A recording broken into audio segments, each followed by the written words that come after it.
you see the travel forecasting resource website? Yes. Okay, good. Then we are on the right page here. All right, so I've put together some material here for land use transportation modeling. And I just want to walk through this here briefly, and you just interrupt me anytime if you have any comments or questions or ideas how to improve this. One thing, the design just changed now, just in the last few days, and I like the new design a lot. But the one thing that's a little bit weird now, I think this wasn't the case before, is that now there's this box with the content, and the text is like moving around, and now you have things like the introduction is just barely here on the side, and actually had earlier on another page we had a graphic there on the side, and it looked a little bit weird. So that's something, I guess, just to keep in mind when you put these pages together, that it changed a little bit now. Rolf, let me just clarify. We did make some changes to the website. We reduced the font size, we being the tech committee, which is Billy Charlton and Josie Kressner, and then myself and the folks from Payne Consulting. So if you see things that you don't like, obviously we're open to feedback. But our hope was to make the font smaller so we could actually get more text to show up without people having to scroll quite as much. But any trouble you have, as you had this morning with your graphics, just please let us know and we'll get it taken care of. Okay, well, I'm glad you say this, because actually I should have started with that I like the new design a lot. I like the smaller font, and also those who have not been on this page, the starting page looks really nice now because it has these graphics with get involved, explore, start curating. I really like this. When I saw this morning, I thought, well, that is so neat. That is really nice. So I like this a lot. It's just something to be aware of, that the design has changed slightly, so things may look a little bit different now than it looked before. Okay, so when I put this together, I started with a summary at the top, and that actually was the wrong way to start, because that is the one box of text that I've changed so many times now, because as this page is evolving, I continue changing the summary. So the next time I will write the summary last and not start with the summary. But anyway, so then I start with an introduction here, and I try to start really with the most simple thing by explaining how traditionally socioeconomic data is just kept constant, just kept static for the base year and the future year. And with the land use model, the socioeconomic data can be updated for a future year. So just very basic introduction here, how this works. I talk a little bit about why this is relevant at all, how land use and transportation affect each other. And I give a little other example here of a little bit more detailed how this flow between a transportation model and a land use model might work, where socioeconomic data is passed on from the land use model to the travel demand model, and the travel demand model gives back some travel skims. That's just very basic introduction. I should say all the graphics I have here, those are all graphics I've made myself, so there's nothing there's no copyright on these graphics. But any ideas you have to improve these graphics, let me know, because it's easy for me to change this here on my end. Okay, so that's just a very basic introduction talking about why land use modeling is relevant at all. I'll also talk a little bit about backcasting, what we often do in land use modeling, where we start in a past year and model and did it today to validate the model. And then it gets a little bit more scientific when I talk about the land use transportation feedback cycle, which is the cycle that shows how land use and transportation interact. And I explain this feedback cycle. And then I actually pick one article by Sonny Condor and Keith Lawton from TRR 2002, where they talk about the relevance of this land use transportation feedback cycle. It's one of my favorite articles, so I had to describe this in a little bit more detail here. And then I guess I should go here first, because then I included one section where I talk about the design principles of land use models, and I felt that should be a separate page. So I'm still not clear about when to start a new page and when to continue on the page, but here was one case where you say, well, that should be a new page.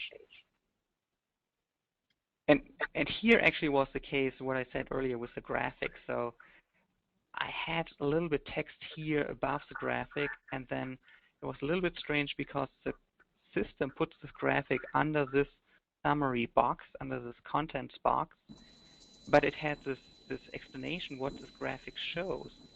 That was still on top here, so that's something just to review. It was easy for me to change. I just had to add another sentence here so that it shifted down and then it looked the way I wanted to look.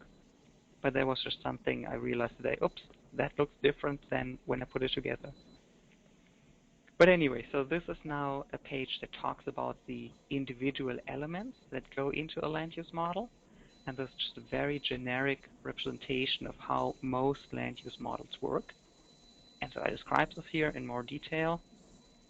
I have some links here of something that I want to write at some point, but those pages do not exist yet. As we discussed in Chicago, right, that we want to do as a placeholder. And then these land use modules that are just shown in this graphic above and briefly described in this text, I describe in more detail here, where I go into each of these modules and talk about what they are and what is the most common approach to model those. And so far I have household relocation, and I have demographic change with a table of examples of what are common demographic changes that are modeled. I have a section on real estate development, both for residential floor space or dwellings and non-residential floor space. And then two categories I just didn't get to write then yet is employment relocation and firmographic changes, so demographic changes of firms. And that's something I still need to do. I just didn't get to write this yet. And then this here at the bottom, this is something I wasn't quite sure how to get rid of this, because when I go into edit this page, there's a comment, do not remove this tag, because that allows others to comment. But it looks kind of weird that it just says comment slash, so maybe that's something you can look at some point. Right. Okay, so We're getting rid of the comment box. That's another update. And so on pages that already were developed, that little tag is still there. So you can delete that because we're just going to encourage people to use the talk page as opposed to the comment box. Okay, then I'm gonna remove this little comments box here at the bottom after this call. All right, and the other change that I really like is that pages are now in these categories. And so I can just click here again on land use modeling, and it shows me all pages that I have under land use modeling. This way I can navigate quickly back to where I wanted to go here. So I had jumped here to the design principles of land use models, and now I continue here. So I talk a little bit more about why it is relevant to do land use models, and I call this enhanced scenario analysis. So this talks about additional scenarios that can be analyzed because there is a land use model, and what the benefit of land use modeling is in integrated land use transportation modeling. So that's a couple of points here added.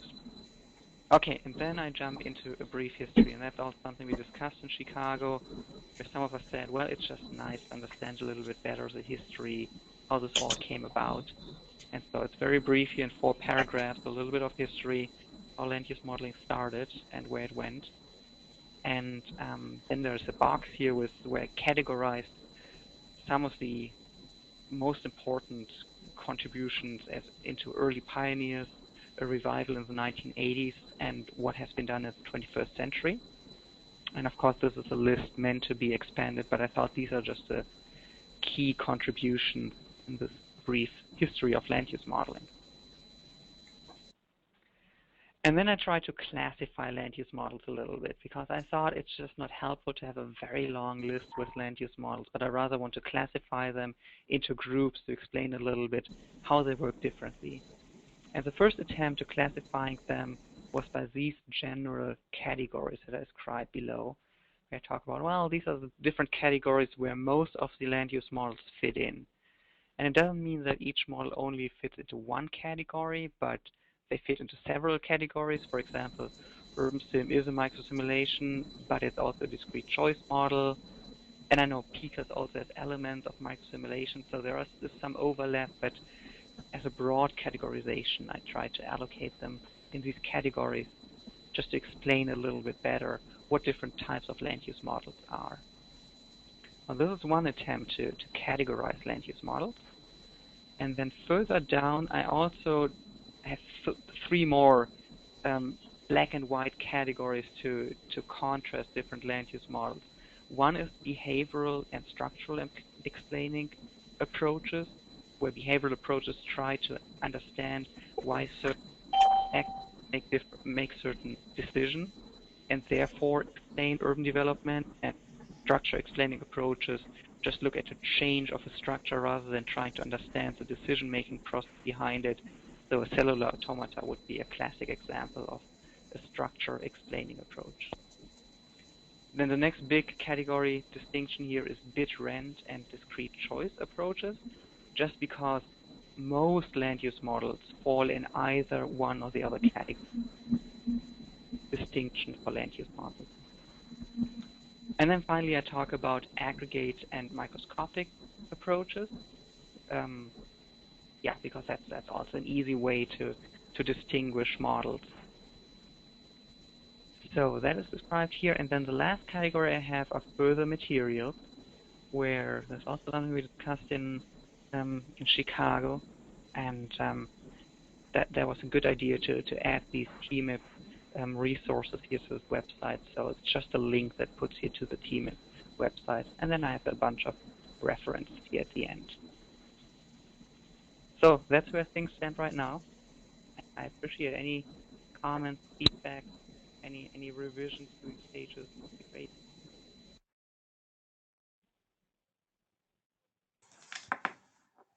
You've done great work. I'm really impressed because I know this wasn't too long ago that there wasn't all this there. So good job for That is starters. true, yeah. Good job. A question about your resources at the end. Are those then resources that you've uploaded into the resources section, or you're just listing them there? You know what I mean? Can people get to the actual resource from your reference? At this point, it's only a reference list, and there's nothing linked to these references. Okay. Right? If you click on this one, you just get back to the top where this was mentioned for the first time. Okay. Many of these articles we cannot put on this website because they belong to a journal, but some of them are available, so some of them I could add. I think But then that is something. Go ahead. No, go ahead. That is something where I need some feedback here, because I'm still a little bit confused about how this resources segment works. And under resources, would these articles go under resources if we explain them in more detail, or how do you use the resources pages? I think our intention with the resources, and there are a lot of folks on the phone now, so others can pipe in here if I'm incorrect, but an article would be on the resource section, there would be a brief abstract that would describe this is important because, or, this was referenced in the land use section of the TFResource, that kind of thing, and then provide a link to wherever it is that someone could actually get to the article. And if it's going to a place that they would have to pay for it, then on the resource page that you create for this particular reference, you would want to explain this is only available for purchase at this, whatever, but to sort of help connect the dots a little bit further so that visitors to the site can find their way to this actual article, even if they actually end up having to purchase it. Right, okay. Okay, well, that then triggers another question I have. So there's one article here that I described in a little bit more detail. This paragraph here is on this one article. Should I take this description out of here and put this under references and then just have a link from here to the reference pages? Would that make sense? I think you could do that, or you could use the same paragraph in both places, because if it fits in here as part of your discussion about why this is, the reference fits into the overall discussion, I think that's fine. But then to include that same discussion on the brief resource page that you create for this article, I think that would be fine too. I don't know, what do others have any thoughts about that? That makes sense to me. This is Tom. I think it makes sense to have the text there where it's part of the discussion that's going on, rather than someone having to then move to the references to get the information. I think it's okay to have it there and elsewhere if as appropriate. Yeah, I agree. It helps tell the story here, and so you should keep it in the storyline. Okay. Okay, but then I'm definitely going to copy this into a new references page so that it's there as well. Right. This is Tom. Well, first, Rolf, I wanted to say this was really great stuff here, and I'm very impressed with what you were able to do. I feel good that I'm not presenting for like another few weeks, so because I'm going to have a hard time duplicating this. I was wondering, as a general question, and this isn't really just for Rolf, but there's some subtopics here that are kind of going to be common to a lot of things, a lot of the other circles. For example, there's we have a description of what the topic is. Then we may have a history of it. We may have different types of approaches, and I wonder if we should try to have there be some consistency between circles on how that's presented. I mean, when Rolf was presenting, I was noticing we kind of got to the history of it in the middle, which at first seemed a little bit strange to me, but I kind of understood why it made sense to talk a little bit about what it is first before getting into the history. But maybe somebody else would do it another way and present the history first, or even closer to the end. And I wonder if we should try to have some consistency in terms of how things are presented. I know people can jump around, so it's not it's not like a book where you have to thumb through it, but and maybe it's something that we don't want to worry about until we at least get the material on there. Then we can figure out how to organize it. But it was just something that I thought about as Rolf was presenting. I think that's a good point, and I think given what we're asking everybody to do over the next few weeks and through December, your last comment about maybe we won't worry about it just yet is probably legit. I think that's the perfect kind of thing we could talk about in January once we've got several, or intentionally all, of our topic circles with a bunch of content. We can see different ways that people have done things, and if we as a group decide there's one format that seems to be most appealing, then we could go back and rearrange things. I think consistency is good, so I do think that's an important point for us to be mindful of, but maybe not one we want to saddle everybody with right now, would be my thought. Yeah, that makes sense to me, and I think the important thing is to see what maybe it's important to see what else everybody has before so we know what Right. there is to be consistent between the circles. I had two really minor comments. One, Sonny Conder's name was misspelled in the text, although it was correct in the reference, so that's something that can be corrected pretty easily. And actually, at that diagram at the very beginning, the flow chart, it was just up a second ago, but I directed you away from it. Now I'm directing you back to it. That one there. I wonder if there should be some kind of arrow between the base year socioeconomic data and the future year socioeconomic data, because obviously what is out there in the future is highly dependent on what's out there now, and the way it might appear that on the right side that it only comes out of the land use model, or maybe even an arrow from base year socioeconomic data into the land use model to understand that that's an input as well. The fact that on the left side there's no connection at all seems a little strange as well, because obviously the future year socioeconomic data is not just a completely independent of what's in the base year. So that Okay, yeah.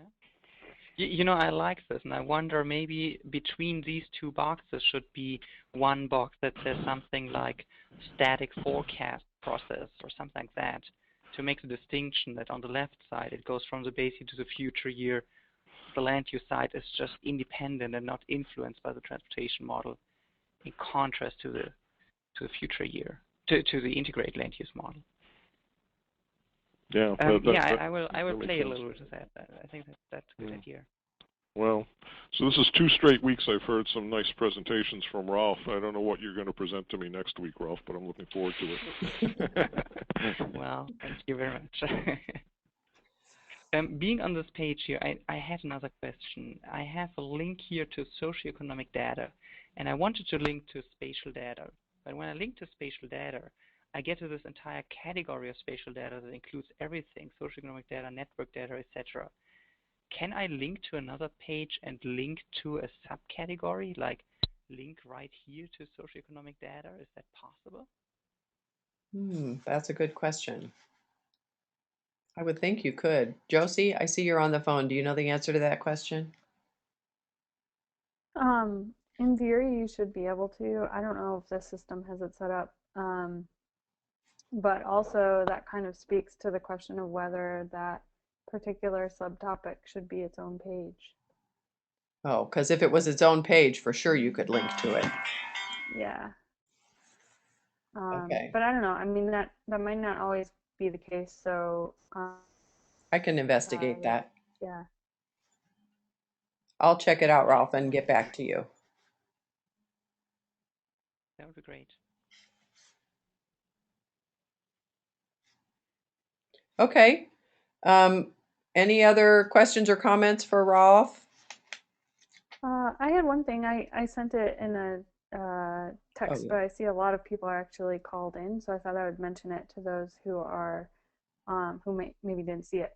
I know early in Ralph's presentation he talked about the structure, the summary being a little bit weird because it was off to the side. I believe that, and we talked about this in the tech committee, if you remove that, I know the base template has the summary tag in it. If you remove the summary tag and just start with text, that summary should be above the table of contents. And it puts the table of contents between the rest of your information rather than floating in the text. So if you delete that line, let's see what it looks like. And comment it out, right? Yeah. Like that. I don't know if I need to dash on. Okay.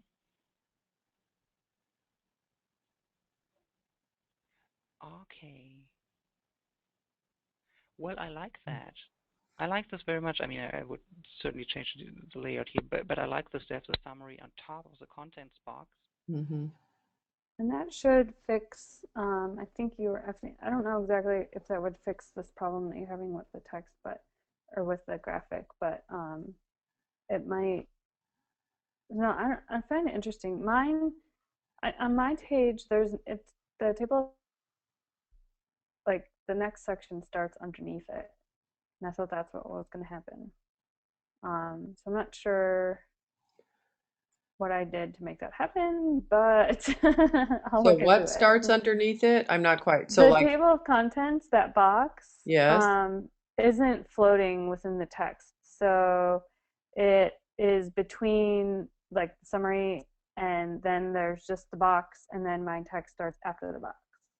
Oh, maybe it has something to do with the graphics and that they are, I mean, because it's such a wide section there, I would think that's not very flexible, right? You don't want the traditional approach and the integrated land use section to get out of line. I would imagine they can't get out of line, so.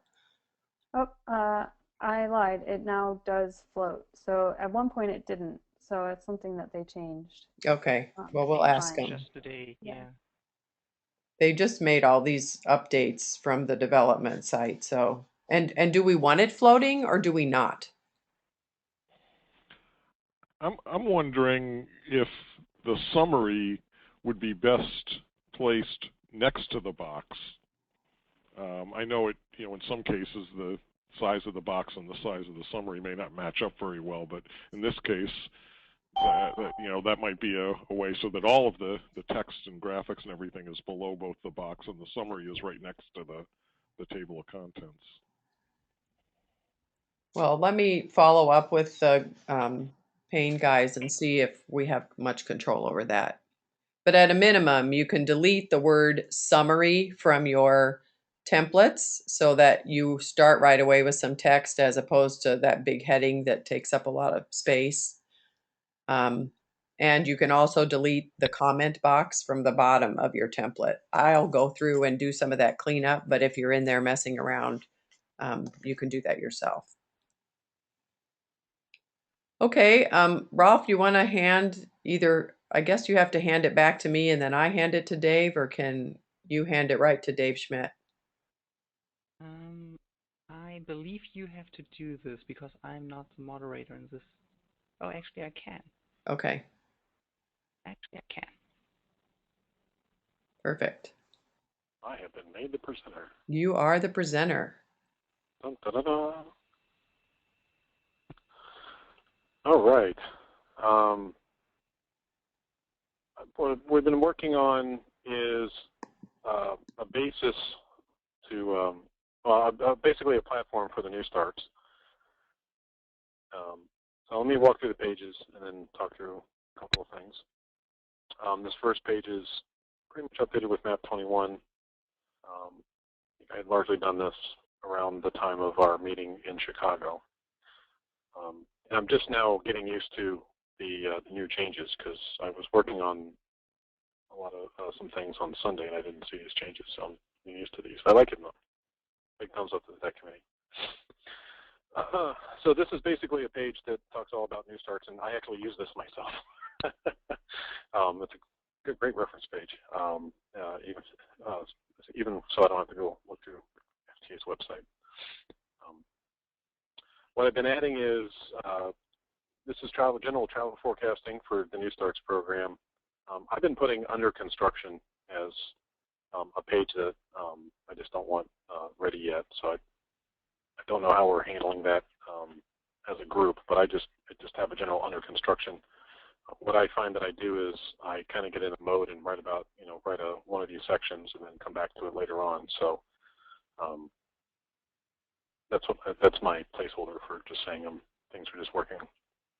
This one's pretty much done as a draft. This just talks about all the different ways of developing forecasts for the New Starts or the Capital Investment Grant Program. Talks about the new FDA considerations, they're not new, but they're been enumerated, and then talking through some of the issues. One of the things that has been difficult for me is that there's been a couple difficulties. One is I'm trying to write about something that is actually happening live. Map 21 obviously was passed last year. Capital Investment Grant Program changes were pretty much put into practice in August, about 3 months ago. And how FTA is working through that is actually evolving right now. So I've got a little bit of a live problem. And then there's the point of just trying to not writing FTA guidance, which is prohibited, and one of the things we're trying to do with the site. So it's been kind of difficult. I've actually found it more difficult than I thought it would be writing about a lot of these things. So I plan on coming back and adding to some of these sections as we go along. One of my employees, taking Kermit's advice to heart, get your employees to do stuff, is to write on stops. He recently did a project on stops, and so he actually wrote this entirely. I did absolutely nothing other than to prod him to get him going on this page. This is the FTA's new simplified strips on project software. He put this together probably in about a week or two. Talks about the inputs and actually has links to load all the input data, the MPO data, the transit networks, has links to GTFS files, which talks about calibration and then outputs. So what I've asked him to do for this page in particular is provide a table of where we can just, so people can click on all the links for all the various inputs that are needed. And I'll obviously also include some screenshots of some examples for output, just to give people a sense.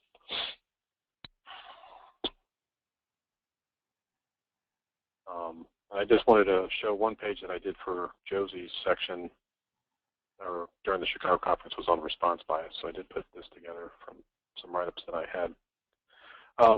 So my overall, so this is what we've got, and this is what we've got going in place. I've got a couple things to go. Like I said, one of my major challenges is that things are actually evolving right now, so it's hard to write about things with some definitiveness when things are actually shifting.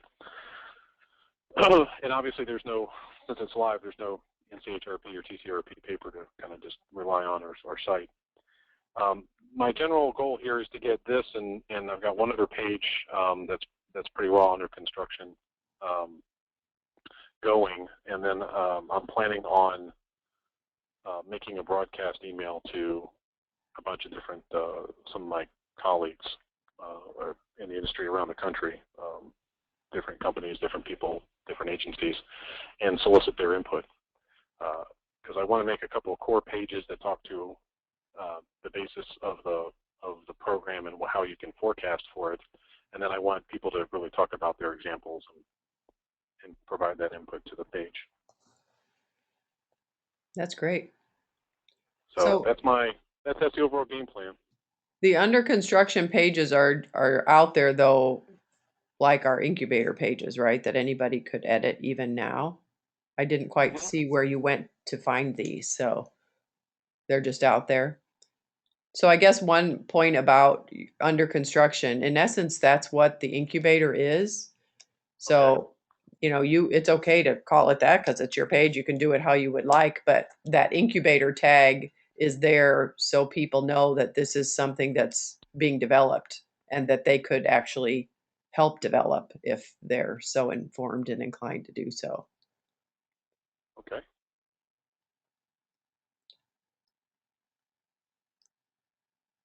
I think the idea of having some examples and, as you said, soliciting from other folks that you know that are working in this area, I think that would just make it all the more robust and better. So I think that's a great idea.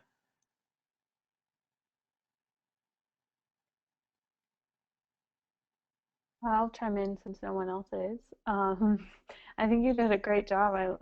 My one comment is on your talking about that it's a current ongoing thing. I think just talking about the fact that it's ongoing and what actual parts of the program are being potentially changed is helpful, like at the time being for this page, because that's, you know, that it might, we want to know that, right? So, Right. and then once the changes come in, then you go in and can change to what they changed to. So I think that's, maybe it's just a different way to look at it, is write about what is being considered, you know, what it was and maybe what it would be changed to.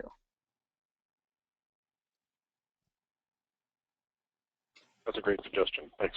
That's actually, that sounds very simple, but yeah, that's actually a great, that's a great suggestion. Plus it will would make help with my us, writing block. I'm sorry, what was that?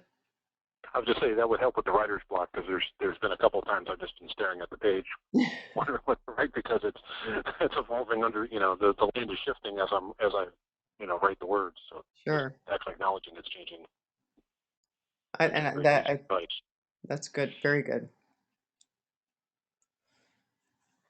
Okay. Any other comments or questions for Dave or suggestions? I think, and this is probably overarching both presentations, but the point that maybe it was you, Rolf, initially who made, how do you decide when to break off to have it be a new page?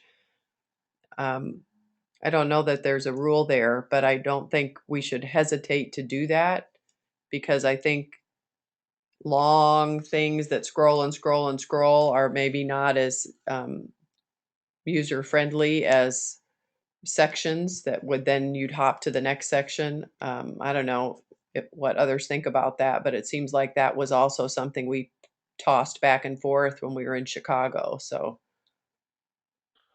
something Yeah, that I got the general message to not make it too long, but then I kept wondering, how do people find this? So if I want to read about one topic, how do I find what is all written for this topic? So does it mean you have one introductory page where you link to all these different subsections? I just wasn't clear how to do it, and I just started writing without worrying too much about organizing it. I mean, I think the main way people get to various topics is through the search bar. So, once you develop something, if you're concerned about that, you can type in the topic in the search and see how it shows up. And again, I think in Chicago we had some that talked about just, putting it all in there, and others that thought that the main topic circle page should be really almost like a navigation page that just has all the links off to all the other sub pages that might exist. And I don't think we have a right answer. So it's, again, go for it, put it out there. And as we get together in January and can look at how everybody's done things, that's sort of the blessing and the curse, right? We're all going to have different ideas, but then that's a whole lot of great ideas that we can look at and see if one or two approaches really come to the surface as being the most useful. I don't think there's a wrong answer, so that's always nice. Yeah, Julie, I have two comments. go ahead, and then after you're done, I'll say what I was going to say. Okay, I've got just two general comments related to that, not specific advice. One is, my general rule is I have like a three scroll rule. So if I'm scrolling more than 3 times to get through an entire page, that's the mnemonic for me, or the heuristic rule for me to break off to another page. Secondly, and that works for not just this, but any web page I'm in. If I'm have to scroll more than 3 times, it just fatigue, finger fatigue sort of kicks in. But secondly, the search, I can't emphasize enough the search. That's how actually I create pages too. Is I see if someone else has already started it. If somebody has started it, then I may add on to it. Or if they haven't, then I'll do it. Then you can create it, and it basically offers you a link to create the page right there. And I think that's important too, because that'll keep us from having too many duplicates of things. Yeah. Julie, I was going to add to this, since it's related. One of the topics that we talked about in the tech committee meeting was that whether or not to have the topic pages be the category pages. Mm-hmm. And Rolf, that would so the category page for each of the topic circles by default has a table of contents at the bottom listing all of the pages that are categorized as that topic circle. So that might be relevant in thinking about that kind of like general first page that you see. If you don't know what I'm talking about, maybe I think whoever has the screen right now can show that page. I think if you click on the right, the category. Go ahead, Julie. Well, didn't Rolf, I think, showed that, didn't you, at the beginning? Yeah. Like your topic circle page had that, it was Right. categorized. When you Sorry. click on categories at the right, then you find all sites that have been added to this category. And I really like this function. That's a great function. So what we were talking about in the tech committee, if you can click on in the box that says categories, click the new starts over to the right. with that.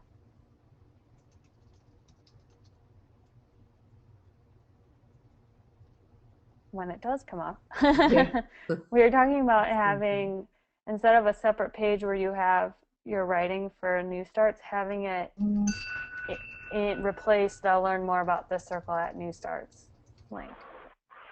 So that at the bottom of all of our topic circle pages, you'd see the pages circle. Does anyone have any thoughts about that? Or should I explain it more? I thought we had decided to do that, so I'm kind of surprised. And I thought that the pain guys could do that sort of automatically, but maybe that's not true. I think I it thought has to so be too. manual. We each have to revisit each page to do that. Yeah, because Okay. I for mine to do that, what I had to do is go into I don't even know. Well, right now I think I have my content is copied in two places. It's on the page that used to be located when it said learn more about the circle at travel survey data. Now that whatever's at that page is also on my category page, and eventually I would like that page to be deleted and just have the category stuff. So I think like someone has to manually go through and copy it over and then delete that other page. So, can you, if Dave hands you the pointer, can you show us to the page that you're talking about so people can actually see what you're Oh, describing to us, Josie? yeah, give me 1 second. Change presenter. There we go. Josie, you ready? Yeah. There you go. Okay, can you guys see me or not yet? No, we can hear you. Show my screen. Oh, now we're looking at presenter, Josie. Okay, do you see the travel survey data page? Yep. Okay. So, so this is the original page topic page that was created for mine, and I apologize I haven't done much work since I presented. But what I did is I believe at some point, or I guess I didn't save it, is what I copied over all of this stuff and put it here. And again, I guess it didn't get saved, but maybe I wanted to talk with people before I ended up doing that. But I was going to put it in here. The problem with doing that is that all of which if I just copy and paste this over there, all the revision history will be lost at this point. So maybe that's something we can talk with. I mean, it's easy for someone who's starting their page or doesn't really care about their history right now to start by editing this page from the beginning, and then you won't have to worry about your history. Personally, I don't really care about my history because mine's probably going to change significantly once I go back in there. But I plan to start editing this page here, this content here, rather than that other one. Now, I think I don't have the capabilities to delete that other page. Who does, Julie? I think it's just the admin, so that would be the pain guys and myself and Rick and Kim and Rom. Okay. So yeah, so at some point I would like to put all of my edits in here and then have this, not be gone. not exist. Okay. So that's what I was talking about. And then it's helpful because all the ones this was talked about before, this was already created and it's under this topic, and it's not actually mentioned on this page yet. It will be eventually. Interesting. But I guess that's not linked correctly. But yeah, so eventually this will be within the text, but for now it's not, and so it's helpful to see that it is under this category still, and so it would show up. So this speaks to the point about that you just asked about, Rolf, about should the main topic circle page show the organization of the other pages, and it would show it sort of by default if we approach it this way. Yeah, and I like this because that really helps me to see everything that has been written under this topic. because there might be subcategories I'm not even thinking about, so I'm not searching for it, but here I could see everything. Right. But the other point though is it also gets to Dave's 3-scroll rule, or whatever rule we want to come up with, that because if the main body content was really long, somebody might not ever get to the bottom where they would see the rest of this organization. So that would encourage us not to make that main page too long, but rather break off into sections. Yeah, would make the main page so heavy. Got a question. Would there be ability to have, for example, one of those pages, I'll just pick response bias from what Josie just had up. Is it possible for that page to actually show up under 2 circles, given this new? Yes. Okay. Because it's categorized. That would be fantastic then. Right? Because once it's, I think that's true. Yes. Yeah, I think that would be great. I really like this. Okay. Well, I will work with the Payne guys and talk through this a little more, since those of us who are on the phone that were also on the tech call thought it was going to happen, and understand how we make it happen. And then I'll either start doing that to everyone's pages individually and let you know, or I will offer that up in our next webinar at the beginning so everybody can understand how that's supposed to go. So thank you very much to Rolf and to Dave for your time today. We really, really appreciate it. And for everybody for dialing in. I think it's great for us all to have the chance to see other folks' ideas. Are there any other questions or anything before we close this one out for today?